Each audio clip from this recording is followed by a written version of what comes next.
Okay ભાઈ, તમને extension ગમે કે નહીં ગમે, પણ ઇન્ડસ્ટ્રી માટે બેસ્ટ છે. કારણ કે ગવર્મેન્ટે ફરી એકવાર નોન ડીસીઆર પેનલના ઇન્સ્ટોલેશનની ડેડલાઇન વધારી દીધી છે. આ ડેડલાઇન પછી ફરી એકવાર ચાન્સ મળશે કે નહીં મળશે એની કોઈ ગેરંટી નથી. એટલે હવે ફેક્ટરી, ઇન્ડસ્ટ્રી અને કોમર્શિયલ બિલ્ડિંગમાં સોલાર સિસ્ટમ લગાવવાની ઓપોર્ચ્યુનિટી ફરીથી મળી ગઈ છે. કારણ કે નોન ડીસીઆર સોલાર પેનલ પર કિલોવોટે 8 થી 10 હજાર રૂપિયાની બચત થાય છે. એટલે કે 100 કિલોવોટના પ્રોજેક્ટ ઉપર મિનિમમ લાખો રૂપિયાની બચત થાય છે. તો ભાઈ હવે વેઇટ નહીં કરતા 31 ડિસેમ્બર 2026 સુધીની રાહ શેના માટે જુઓ છો?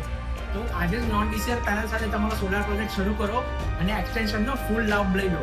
કમેન્ટ કરો એક્સટેન્શન અને અમારી એક્સપર્ટ ટીમ તમારો કોન્ટેક્ટ કરશે. ટ્રામા પાવર, યોર ટ્રસ્ટેડ સોલાર સાથી.